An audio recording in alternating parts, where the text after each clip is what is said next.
Amber looks better than ever, than she ever has before. Bliss has done an incredible job of cleaning the hull. Despite the exterior changes being limited, she has the impression of being lighter, somehow sleeker than before. Moritz drifts by. He's been loading up the final equipment onto Amber. Turns out Ankita will be taking her weapons, but packed and ready to sell at the first starboard belt port she hits. Now that Moritz is done, he seems in kind of a daze, floating back and forth aimlessly. You okay, Moritz? What's that? He turns. Oh, right. Yeah. Packed and stacked. He smiles a weak smile. Was hoping Miss Casetta would let me keep a warhead.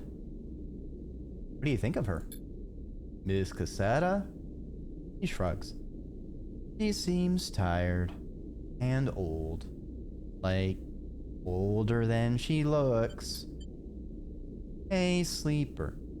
He looks down. You know Bliss was leaving? You understand now.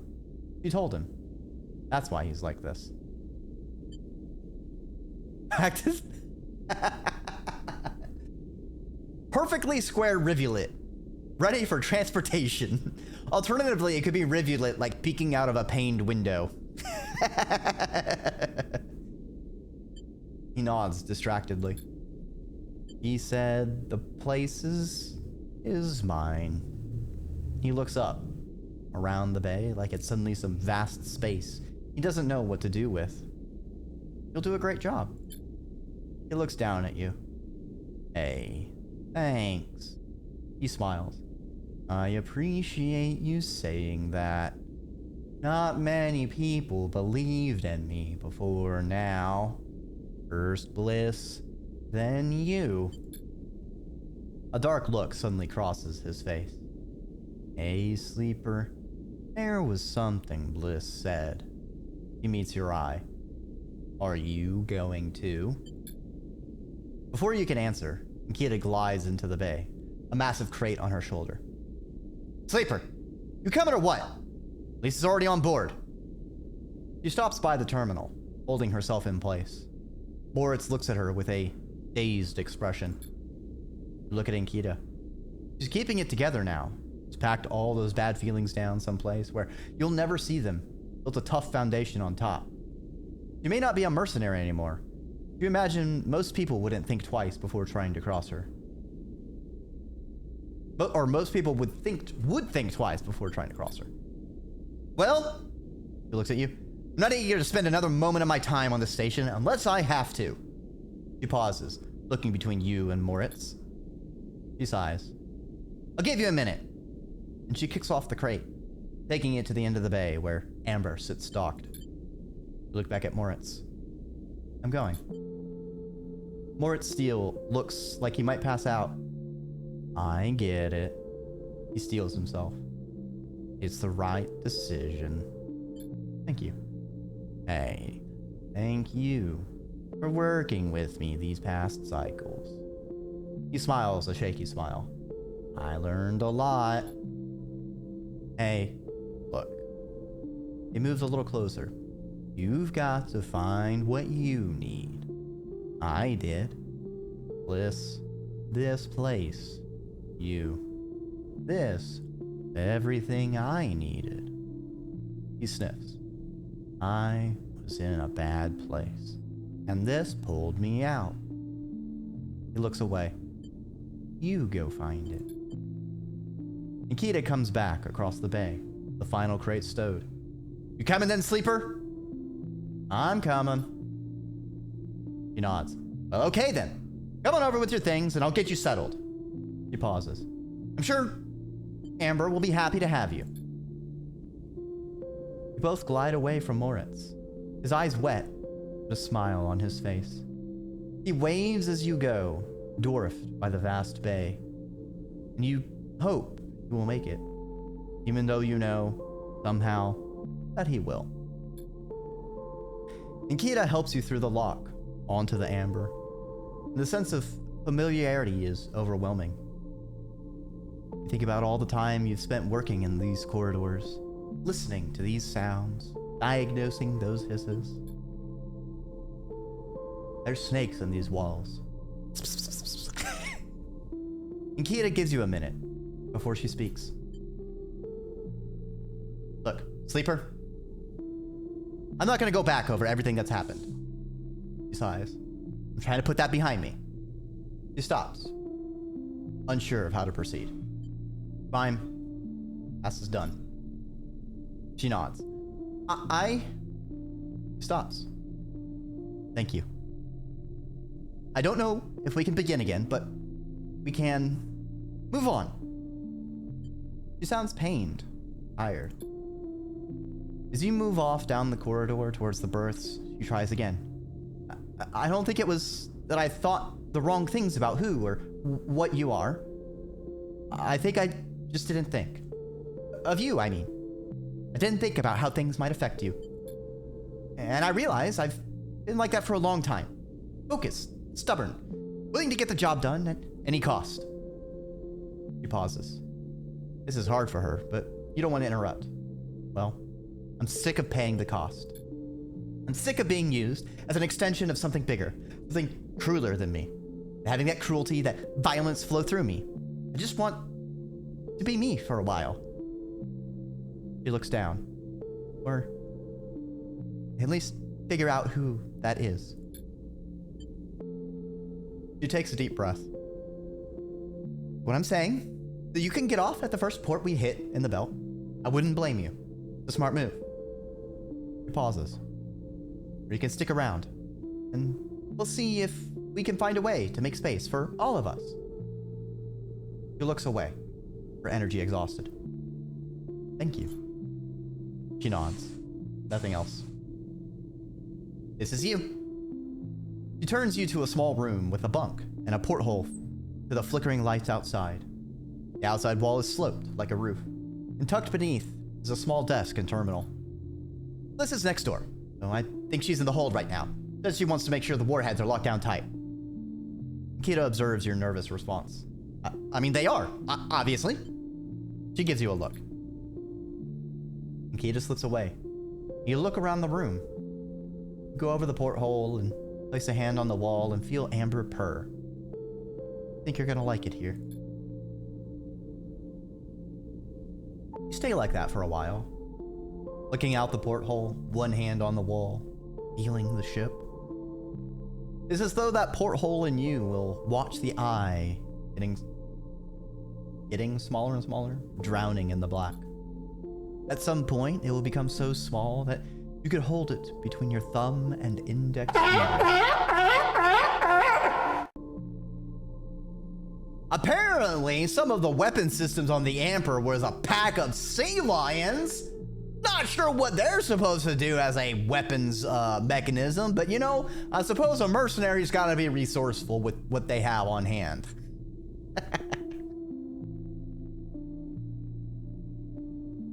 At some point, it will become so small you could hold it between your thumb and index finger, and then it will wink out, and you won't be able to see it anymore. And it is at that moment that you will finally exhale and collapse into your bunk. In moments, you will be asleep, and when you wake up, it will be among friends, on your way to somewhere new.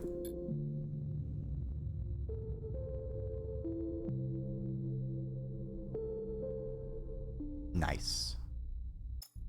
All right, reload. Now I wonder if Moritz goes instead of us if we decline. Among your friends. And sea lion! Can't forget the sea lions. Sea lions in space! Or. Also, do I remember? No, they haven't arrived. I've already purchased all my scrap. Yep. All right.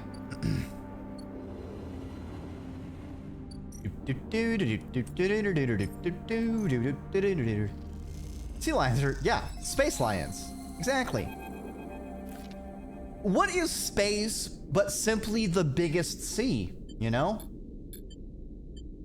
Okay, Moritz. Okay. You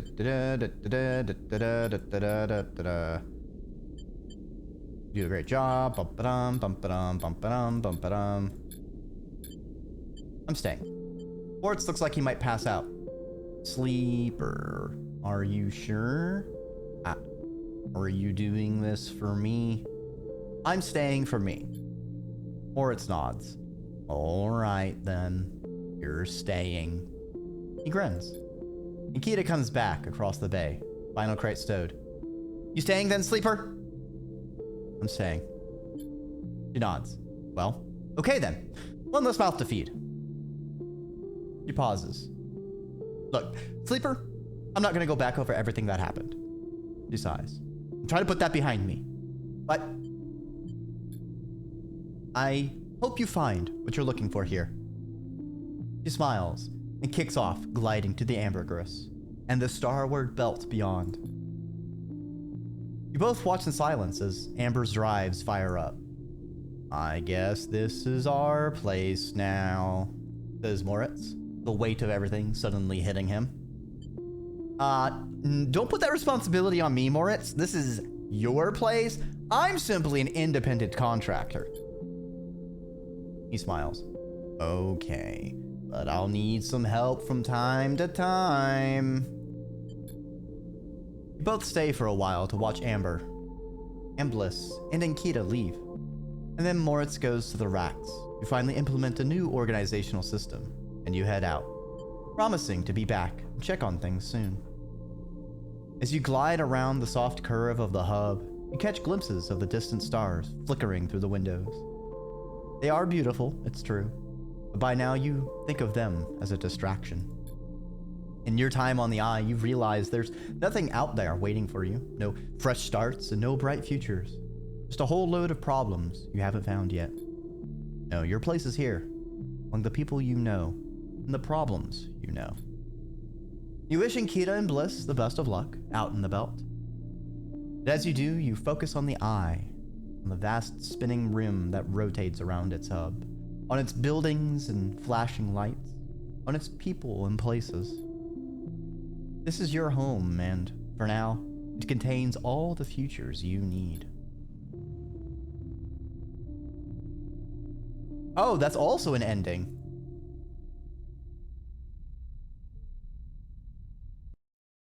Oh, that's gonna bug me because I have to just leave that thing dangling for the rest of the game.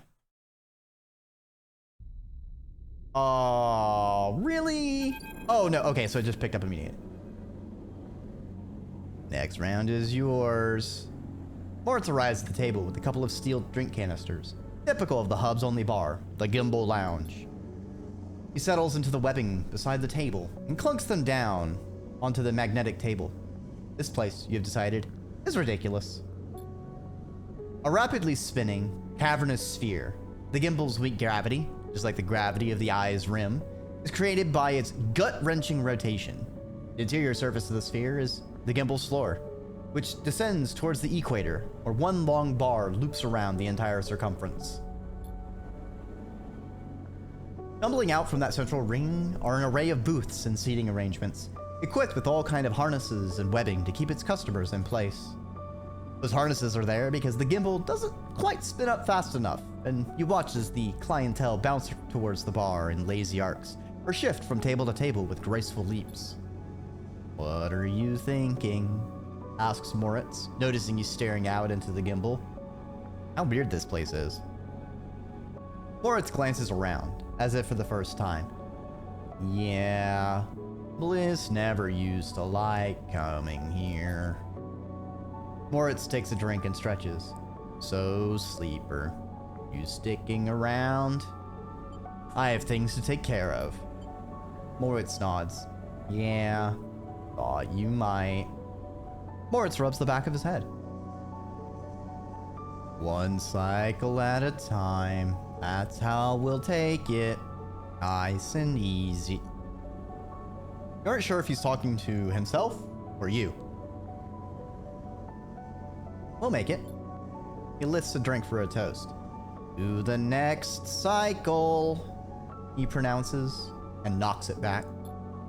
Later, you finally leave the gimbal. Moritz is still laughing. You help him out of the spinning gimbal and back to the hub, sending him on his way home to the bay. Then you pause for a moment to watch the stars as they spin and spin around the eye. You smile to yourself and think of Bliss and Kita out there somewhere among those points of light. To the next cycle. One thing is that those endings weren't as robust as the one with the guy and his adopted daughter going out on that ship. That one was a pretty long epilogue, like, to like our life as it finished. I kind of thought we were gonna get the same thing for this one, but we didn't. Oh, another flux node. I didn't realize there were more flux nodes. I should get those. But first, food. Give me that fungus emphasis. Yummy, yummy, yummy. Yummy, yummy, yummy. Delicious, delicious, nutritious fungus among us. It's the fungus. Ooh. Okay, so next cycle, we're gonna figure out what the Greenway AI plant is going to do. I think that leading with Kita is that kind of grabbed me as how sudden the decision was. Kind of unsettling and anything is cool. Certainly was pretty sudden. All right. We got some shit going down this cycle.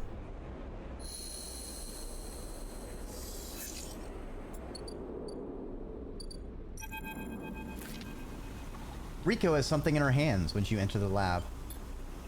Looks like a knotted twist of woody stems. A ring about the circumference of a human head, consisting of a single stalk at one side and a branched woven network at the other. As you approach, he holds it up, and in the light of the lab, it looks like a crown. Rico finishes your thought. She smiles and shakes her head in disbelief as a snake shows up. What the heck? Oh my! I mean, you want to see my coils? Well, I mean, if you're asking so nicely. Hey, what's up, fellow serpents? Welcome, Snack Station and other serpentine noodles. Hello. I hope you've been having a fantastic time solving puzzles in the blueprints. I don't know how long you've gotten into the post game, because last time I checked in was a few hours ago. But I hope your mind isn't completely melted yet. But it will. Oh, it will eventually. Welcome, fresh faces to the ziggurat. I hope you enjoy your time here. Snack Station, I know streaming is hard work, so at the very least, you absolutely gotta take a break. You know, periscope up, wiggle around, go leave a piss, go take a water, grab some snacks, take a break. I'm gonna be here. If you don't know me and you're here for the first time, I am Dreki Ormer, Draconic Serpent. Fight this dragon, or should be weird on the internet. And if you are arriving from Next Station's place and you are unsure if you are following them, let me make it easy for you to check and or fix your mistake of not following them as soon as I find my snake button. There it is. There you go. I pressed a button. Now all you have to do is press a button and you can go check that snake out. And you can throw eggs at them. Throw so many eggs at them. You can also camera 5 and you can send them to there. Always fun. Hold on, give me a sec. Oh no, not the frogs! Oh crap! Shit. Oh my frogs! Shit! No, they're everywhere! Quick, get the cages! Put them back! No!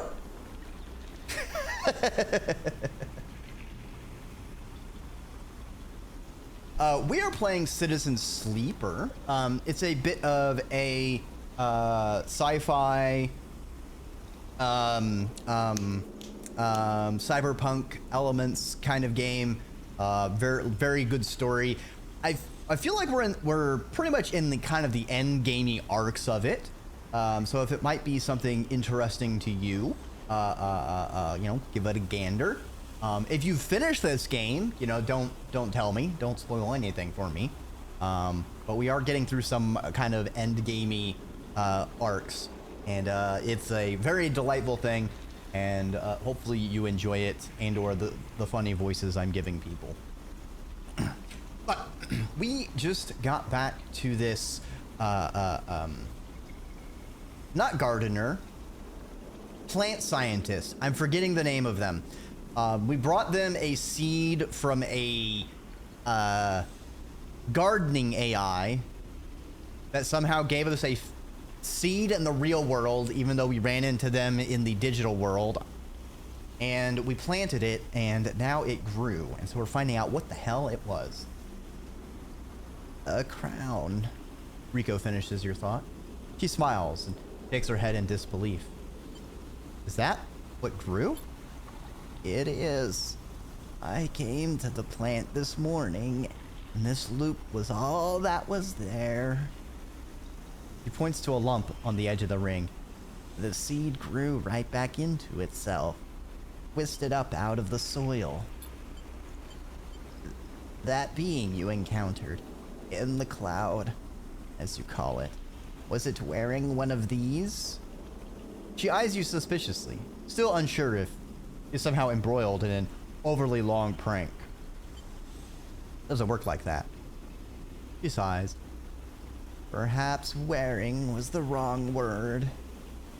She places the object on the bench and shuffles her analysis terminal. Her face lit by its amber light in the dim corner of the lab. Well, it isn't exactly a plant anyway. Not from what I can tell. He gives you a serious look.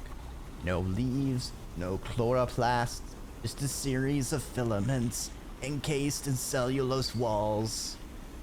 Filaments? See, that's why I like you, Sleeper. You're so good at spotting the unusual details. She beckons you over. Look at this. You see a cross-section scan of the crown, its layers of plant-like structure on full view, until you reach the center.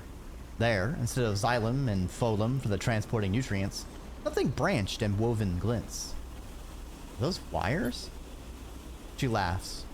I'm not sure whether to say yes or no here. Those are not wires like those in an electrical system. No, but they are filaments of a conductive material. So, yes? He leans closer to the screen. But you see those branches? They remind me of dendrites, of neurons. She rubs her eyes. Which is frankly ridiculous. You look back at the crown on the table as Raiko fusses over the scans, and you suddenly realize what it reminds you of. You remember signing the forms, the walk to the sleeper tanks, the cold metal floor. And you remember the crown they fitted you with, the branching structure of wires and pads. No, not a crown. They called it an interface. The tool of your emulation, your transference from neurons to electrons. An interface. That is your gift from the gardener. You turn back to Rico. It's an interface. Rico looks at you puzzled. Something clicks in her mind. Perhaps something she'd heard from the sleeper she had helped all those cycles ago. She starts talking, partly to you, partly to herself. If the club heads were made for you, then this too could be made for you. For your frame. She shuffles over quickly to the interface. A word that is stuck to this strange branched object. Quickly. A word that is stuck to this strange branched object quickly in your mind.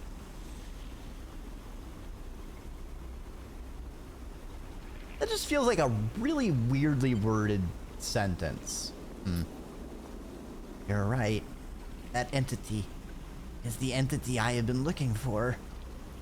She shuffles quickly to the crown. They're the entity which has been controlling the Greenway, which has been maintaining it, supporting it, been guiding it for all these decades. She stops to catch her breath. They want to talk with you. Ryko leads you to a seat. I will be here, sleeper. If something happens, you wish me to remove the crown, the interface, just squeeze. She grips your hand tightly. You meet her eyes, clouded with age, but bright with the thrill of new discoveries. And she places the interface on your head. Everything blinks out as you are crowned the new monarch of the Eye, ruler of the galactic civilization. Oh wait, no, that's a different game. Back into the river, back into the dark flow. But something is different now. You're no longer pushed, no longer blocked and buffeted by the storm. Instead, it flows around you. You move and it parts, letting you pass. Something else resists, but it gives easily enough. You look back and see your body. You have left it behind. Somewhere, Rico's voice is talking to you, asking you questions. It is excited, eager, desperate to know what lies on the other side, what the entity has to say to you. You realize how long she has waited for this moment, for the moment of meeting between the inhabitants of the Greenway and its protector, and yet he is still on the outside. You shake off the sadness. You'll be her eyes, and then you see the figure, the gardener, out in the storm, planting.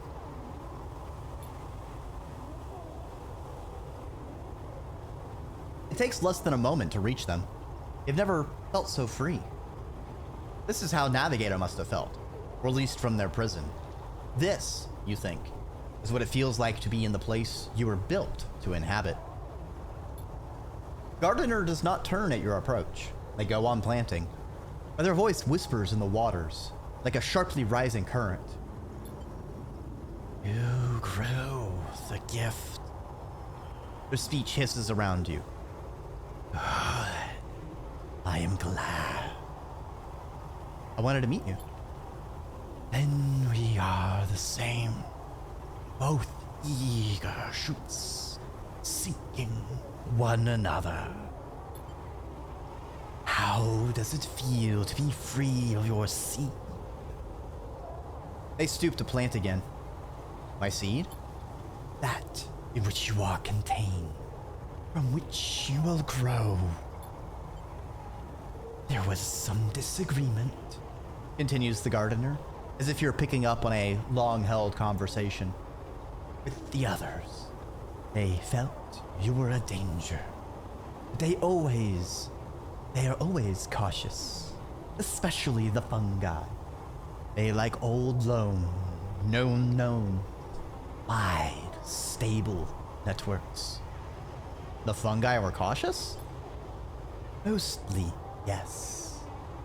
Although there are many among their number who favor short growth cycles, thick nutrient veins, sudden shifts.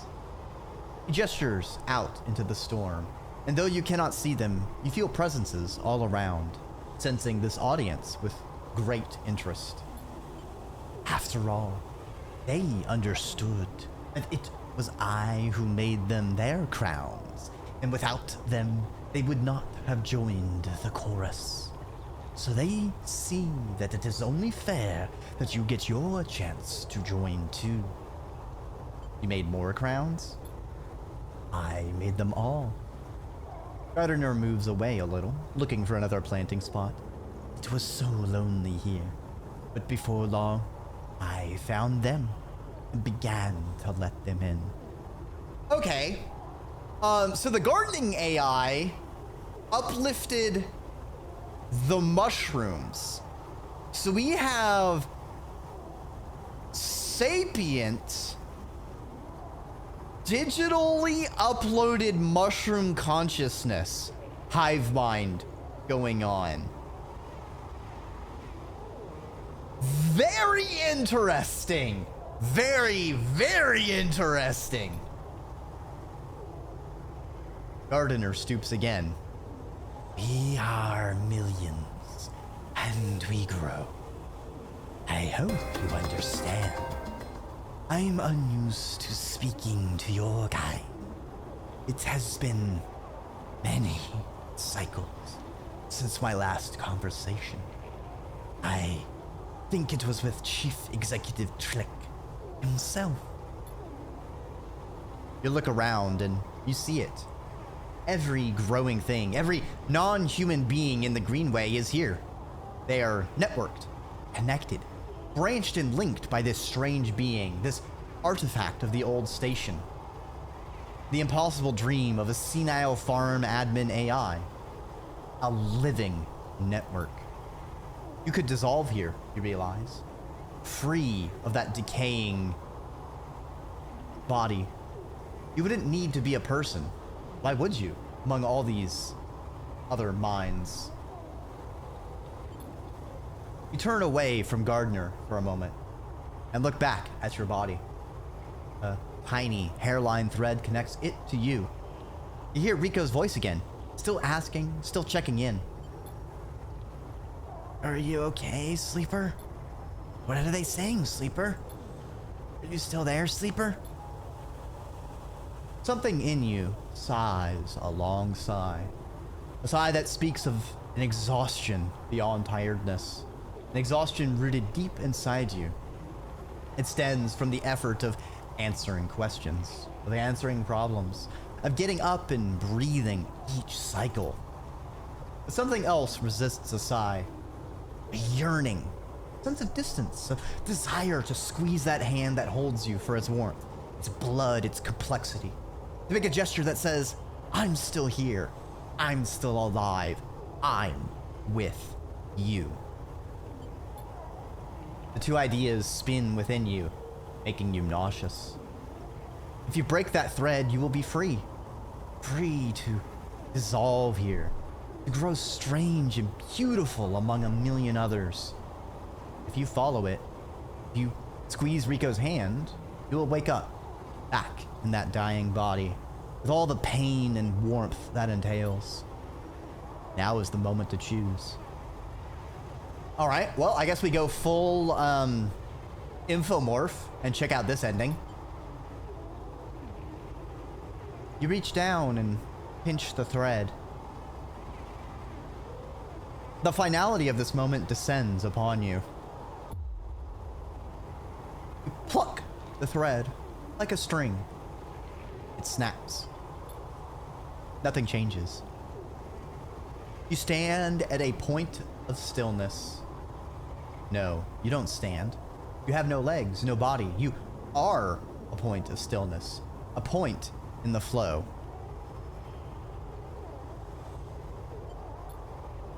Your mind fizzes. 1,000 new shoots break through the soil. They entwine with you, embrace you. Some part of you decays while something else feeds from that decay. The spores of your new thoughts float away in the shifting clouds and settle in new soil. Then you see Gardner out there, still planting, and they stop, like an old man resting in the fields, and they turn to face you. And you join the chorus, and together you sing the song of growing things. And grow vast and strange. Interesting. We're doing like some ending speed runs here.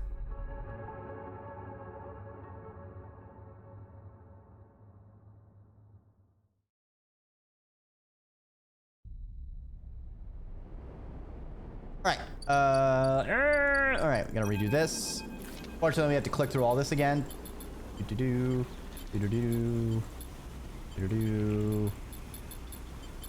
Interface. Yep. Jack into the matrix. Wanted to meet you. My seed. Okay, we're cautious. Get more crowns.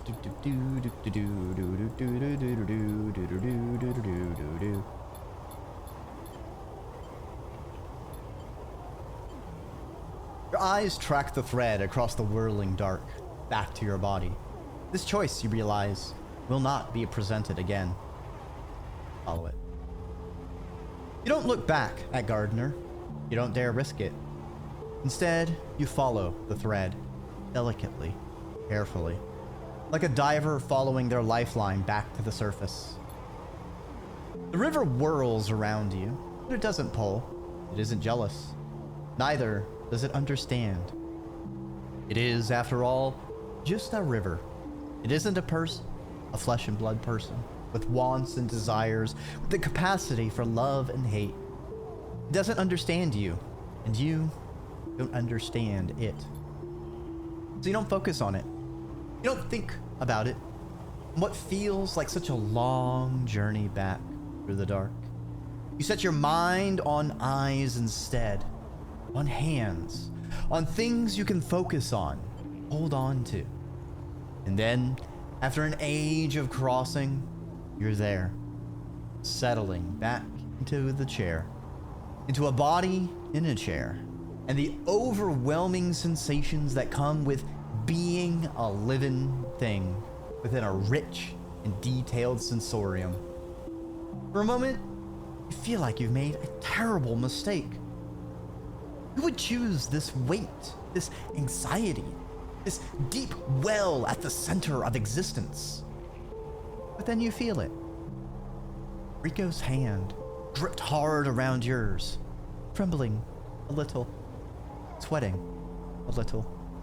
Rico's hand with its brittle bones and crumpled skin. Rico's hand. And in that moment, you understand why you made this choice. Then you squeeze Rico's hand, and you wake up.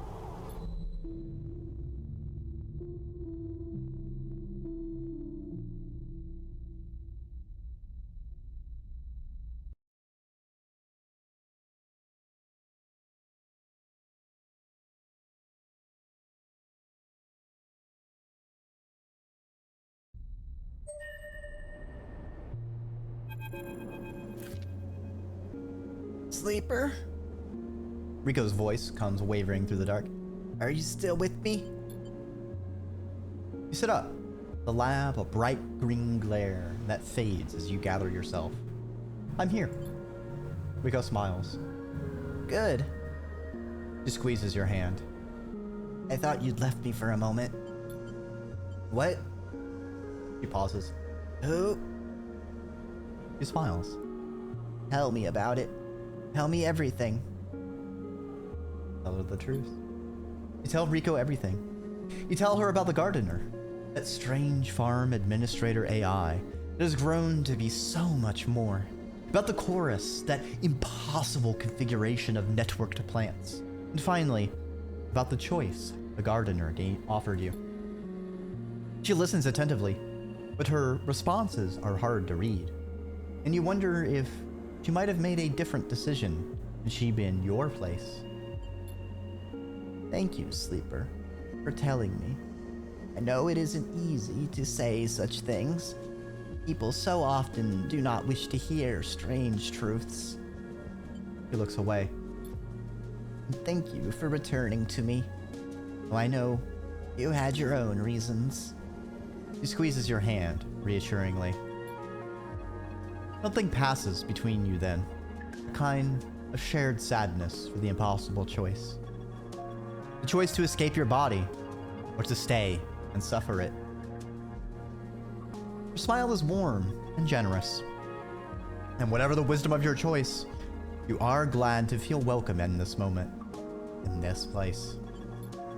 Then suddenly, she stands and walks a little away, as if trying to escape an unpleasant thought. You worry that she knows all too well what it takes to make a choice like you did. Rico slides. So, Sleeper, do you plan to stay in the commune with us? I plan to. I'm glad to hear it. Rico crosses back over to you and takes one of your hands in both of hers. Haifa needs new blood if it wants to survive, and he squeezes. You are a good friend. The feeling is mutual. But don't let me keep you. Rika waves you away and limps back to her terminal. As she does, you notice the crown in her hand. She places it on the bench with great care. You can't help but feel a little curious about what she intends to do with it. And then you are out, breathing the air of the Greenway, fresh as a spring morning. The dappled light makes a patchwork of the greening landscape as you walk into it, sensing all the movements of the gardener's chorus all around. You're glad to be here, in this strange and beautiful place, a little longer. I mean, I think she's gonna put it on.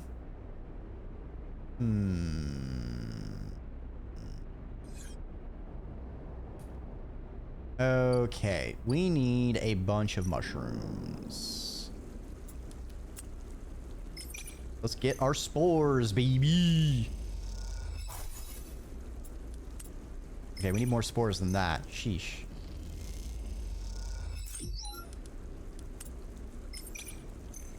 Come on, give me all the spores. Alright.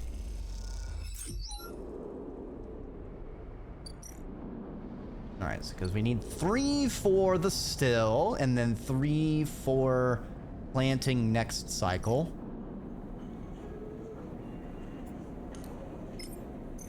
Weird that it only lets us put in batches of 1 at a time.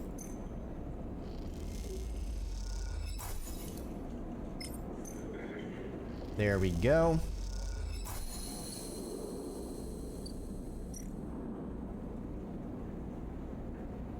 Okay, so it's good. Okay, good thing I did that now, since it's gonna have to wait for it to finish. While we're over here, let's get some food from Emphasis. Yum yum yum yum yum yum. Nom, nom, nom, nom, nom, nom, nom, nom, nom, nom, nom. Let's feed the Kibti.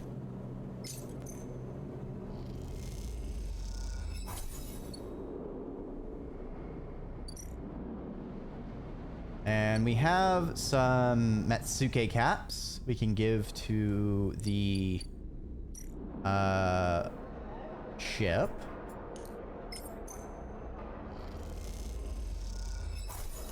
Good shit. Good shit. Okay, so tomorrow when we harvest a batch, we may actually be able to finish this one. Cool, cool. Cool, cool, cool.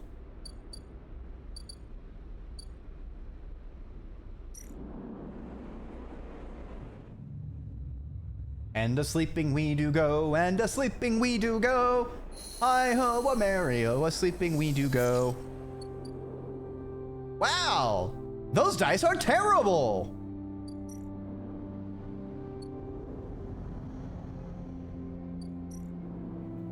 I remember there was a flux thing I could hack up here.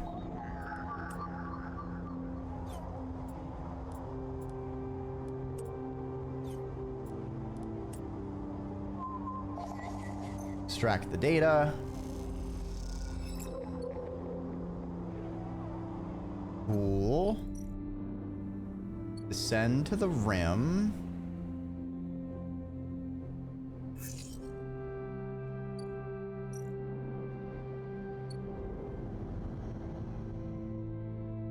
Okay, we need to do our harvest.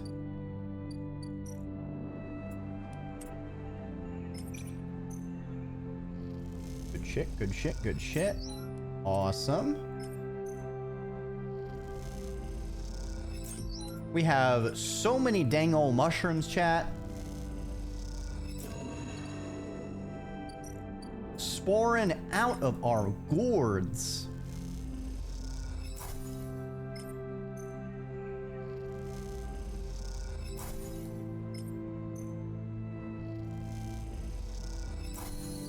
Okay, get that growing.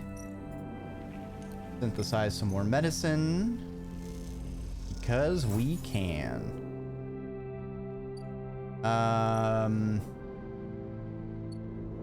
I think the trader arrived at the dock. Nope, next cycle. Okay. Okay. I see there's a flux node here too.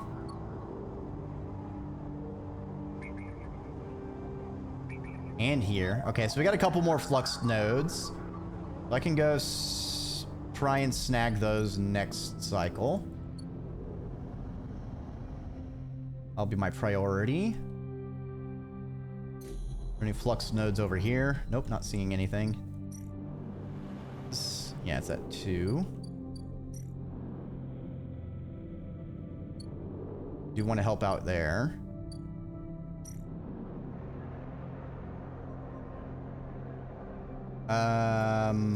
Have some mushrooms.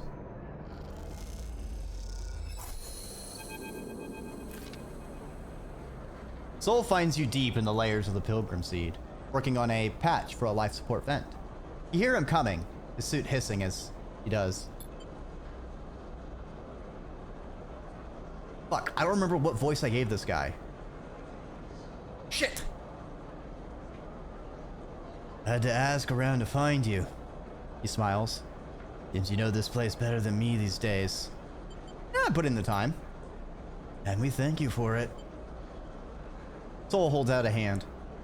Stand up. Let me see you. He pulls you onto your feet. I don't believe I ever had a sleeper on Ember's hearth. Soul looks you up and down. Sure do make me wish we had. Could have done with a few workers as good as you. Thank you. Soul nods. You're welcome. Seems like I owe you some answers, seeing as you've been working hard on the Pilgrim Seed these past cycles. He leans against a crate, his suit creaking. What do you want to know about? A flux. Soul sighs. That's what I imagined. He scratches his beard. Can't say I'm an expert. I can tell you what we witnessed on Hearth. At first we ignored it. Few farms had their automation systems blink out. Lifter suits locked up. Bots reset their schedules. Nothing we hadn't seen before. But then the news came of Passeru. They'd been hit harder. Local network had gone down, and no one could get it back up. It was rough for a while, but out in the farmland, we were used to that. Passeru? Capital of Hearth. Tens of thousands of souls made it their home. Soul grimaces. Anyway, I thought the flux was a freak event, till the day they got the network running again. That's when the cascade happened. System after system corrupted, data lost, and then another flux hit, and another. The bots were running in circles in the fields. People had to be cut out of filter suits like mine. And in the city, I never saw it, but I heard from the others. Soul shivers. It only got worse from there. We couldn't seem to fight it. Cut us right open. That's what I know about the flux. Some folks say it came from the inner system. It might be connected to some old tech there or something. But I never heard anything more than rumors. Soul scratches their beard. Sorry, I don't have better news. Soul shifts on the crate. Anything else you wanted to ask? There was something. Soul nods. What you want to know about? Ember's hearth. Sure. He smiles. I mean, I spent my whole life on that rock. I had plenty to tell. I'll save my life story for another time. He winks. The short of it is that Hearth is the first of Ember's moons, the biggest and the most populated. It is down to the successful terraforming systems Cybele set it back up, and the Solheim owned the system. Terraforming? That's right. Ember's Step was the first try, but that failed. Hearth was when they perfected their system. However, Soul holds up a hand. despite what people might say, Hearth was never fully stable. Soul shakes his head. Cybele liked to talk it up, but after they pulled out and Solheim left, our people discovered they'd have to keep the systems running themselves. The place would soon end up as dry as Steppe. Hearth was good, as long as the evaporators kept running, kept filling our skies with clouds. Even after the collapse, our people kept those things going, turning that subsurface ocean into periwinkle blue sky. Soul smiles. Flux ended that though, and when they failed, The rains failed, and the harvest with it. Soul pauses. And soon you have a city without a way to feed itself.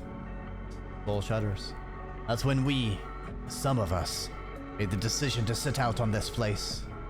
He gestures at the pilgrim seed. And to look for another future.